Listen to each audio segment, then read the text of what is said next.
We are looking at the end of China as a political entity within a decade or two and an economic entity within a decade. Demographically speaking, we know that this is China's final decade as a coherent economic power. This is Peter Zeihan, one of the most popular geopolitical analysts around today. His YouTube channel has almost 700,000 subscribers, and his videos regularly rack up millions of views. Mr. Zeihan has made some very bold predictions about the future of China. He speaks very confidently and fluently, and on the surface at least, seems to base his conclusions on facts and solid arguments. But can we actually trust his analysis on China? Crucially, does he possess deep enough knowledge of the country's culture and history to be able to draw the correct conclusions about China's future? Or is he missing key insights that only come from actually living there? Most importantly, are China's economic troubles actually so dire that they'll soon lead to a collapse of the entire country? In today's video, we'll break down his boldest claims one by one. The truth about his analysis and the future of China will absolutely shock you. So let's begin.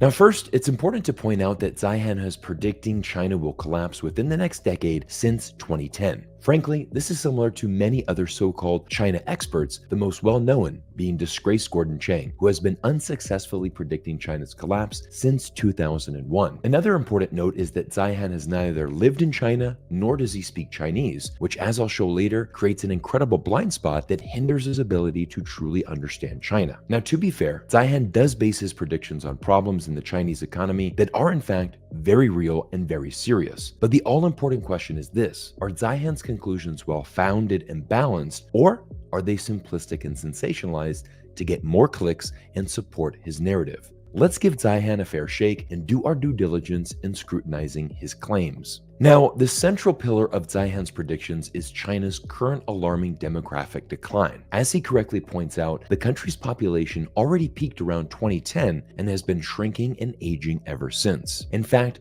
China's birth rate has dropped sharply and nearly halved since 2016 to under 10 million births in 2022, the lowest in China's history. Indeed, China's rapidly shrinking labor force is one of the most pressing issues the country faces. According to Zeihan, it's obvious that this system is breaking down.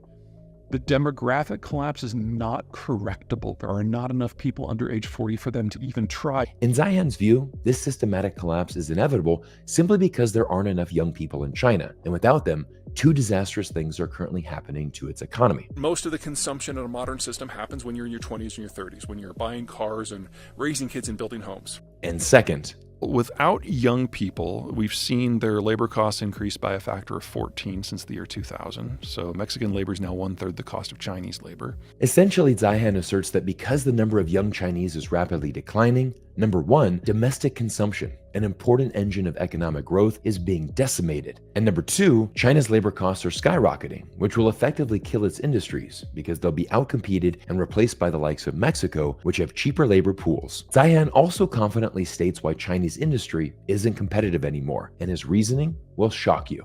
Their educational system focuses on memorization over skills, so despite $1 trillion of investment in a bottomless supply of intellectual property theft, they really haven't advanced technologically in the last 15 years.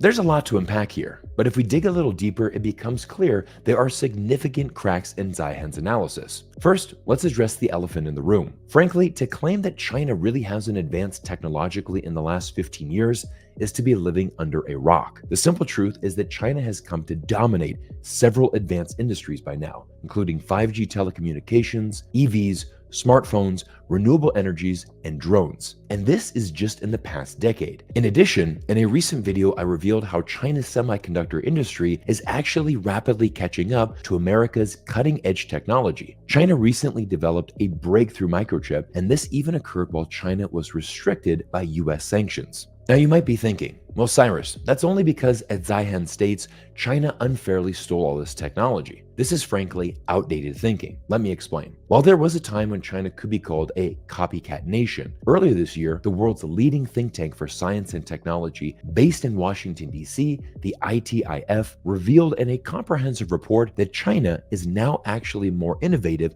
than the US in key measures. One of the clearest examples of this is that China was the first country to introduce 5G technology to the world through the telecommunications giant Huawei. Now, there are additional problems with Zeihan's analysis, and let's reveal them right now. First, as economist Dr. Jory Chassafort recently pointed out in a response to Zeihan, in modern economic systems, most consumption is actually done by those over 35 years old, simply because they earn more money. So even if there are fewer young people in China, this will not decimate consumption immediately. It's actually true that consumption in China is down and hasn't recovered to pre-pandemic levels, but the reason isn't a lack of young people, as Dr. Chassafort points out, but due to a long-standing key aspect of Chinese culture that Zeihan evidently isn't aware of. The Chinese, especially the older generations, always save for a rainy day. In fact, as of June 2023, household savings and bank accounts in China totaled a whopping $18 trillion,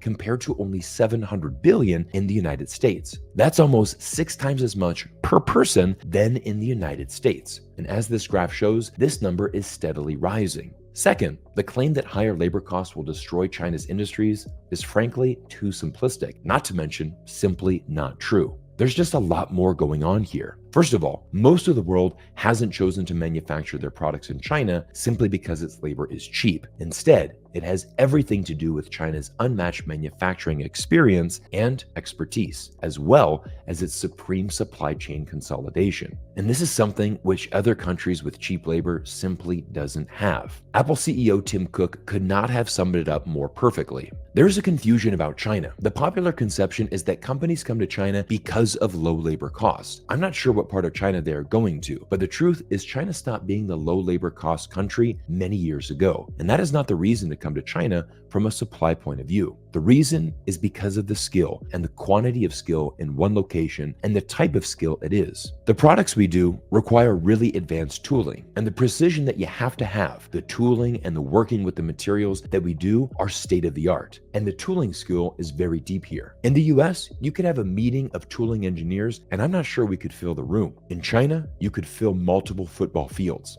Just let this amazing truth bomb sink in. In addition, it's simply not true that higher labor costs will necessarily kill China's industrial competitiveness, just as Japan's rise in wages didn't destroy its competitiveness. Zeihan also fails to mention several options China can pursue to offset its aging population. While Zeihan correctly points out it probably won't be offset by mass immigration, since China isn't and has never been an immigrant country, legendary Financial Times economics commentator Martin Wolf has shown that the fall in China's working population can be fully offset for the next 10 years by simply moving more people from the country's underdeveloped areas into the cities.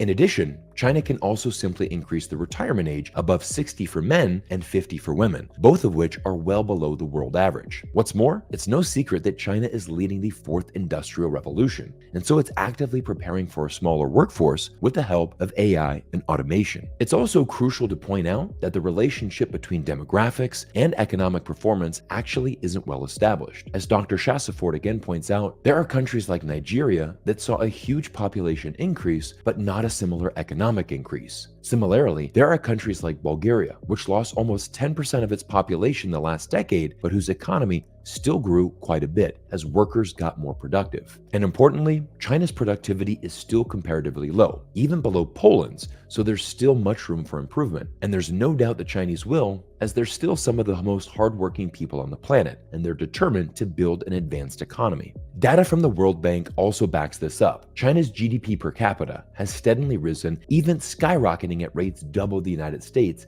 since Deng Xiaoping's big economic reforms in 1978. It also must be pointed out that Zeihan has picked the most extreme population projection he could find, namely that China's population will have within the next 45 years. Not only that, but he wrongly quotes the research, claiming the projection is half by 2050, only 27 years from now. Now, I can't say whether this was an accident or intentional, but it's certainly sloppy to say the least. While the research is legitimate, he admits the fact that there are multiple other well-known and legitimate studies whose predictions about China's population are far more optimistic, such as one in the prestigious medical journal The Lancet, and this one from the United Nations. It's important to point out that this is frankly what Zeihan does. He tends to cherry-pick the most extreme research which will draw the most attention and clicks. But now it gets bizarre. Zeihan also claims China's collapse is imminent because it is the largest importer of crucial goods such as food and energy. His reasoning is that the US will soon achieve energy independence, after which it'll stop policing the world's oceans. This in turn will create a vacuum that pirates fill, making international trade very vulnerable.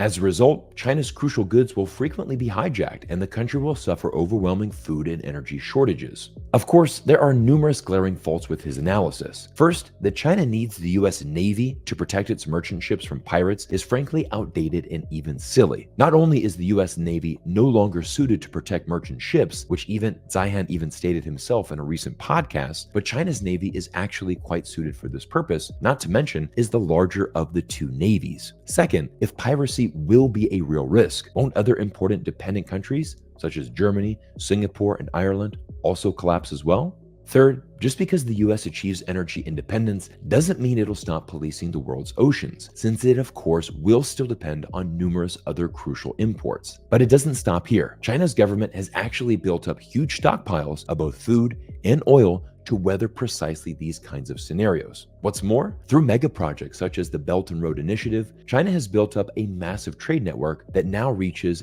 every corner of the globe and gives China a plethora of options whatever may happen in the future. China has also invested massively in other energy sources, including clean ones, which diversifies its options. Now, the central pillar Zeihan bases his collapse prediction on, besides China's alarming demographic trend, is something we've heard time and time again from Western media, that China, under Xi Jinping, has become too authoritarian. Zeihan asserts it's this, together with the demographic decline and import dependence, that will hasten China's demise. Chairman Xi is so purged of the system that it's an open question whether he can even become aware in a reasonable amount of time that something needs to be done, much less have the capability to come up with a coherent policy to deal with whatever the issue is as it arises. This has to do with a central misconception the West and Western mainstream media has consistently sold us. We're constantly taught that China's government is a dictatorship in which all power belongs to one man who decides everything, and that it's completely centralized, rigid,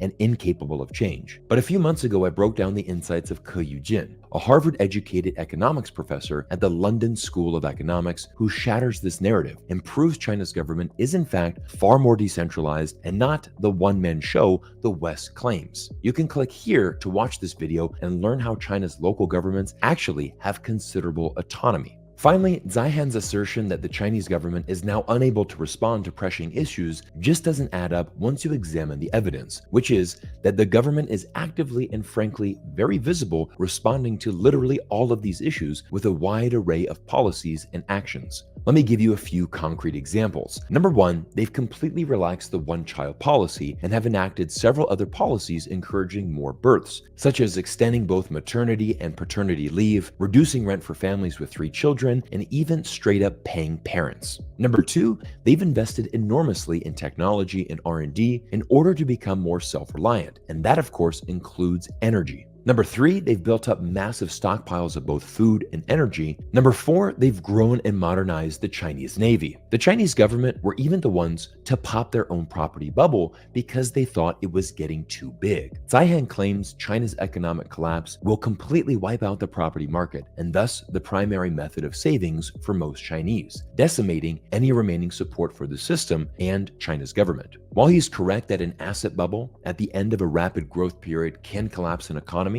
similar to how the US did in the 1930s, the fact that China's government preeminently popped the real estate market themselves shows they are actively trying to prevent this. Most importantly, China's banks are state-controlled, and thus the government can and likely would keep the financial system from ever collapsing, which will ensure the losses of Chinese households are certainly going to be limited. So in conclusion, Zeihan sheds light on some very real problematic trends in China, which center around its worrying demographic decline. However, the simple truth is that the conclusions he draws are far too simplistic and sensationalist, and frankly, lack the necessary deep insight into what's really happening on the ground in China. At times, the arguments he uses are simply even flat out not true. Perhaps Zeihan is too committed to the narrative he's long promoted, including in his latest book, which is that globalization has collapsed and our global economy is decoupling. However, as I've shown many times on this channel, our global economy is alive and well, and the economic coupling between nations is greater than ever, especially with China. The world absolutely needs China, and its collapse would absolutely be catastrophic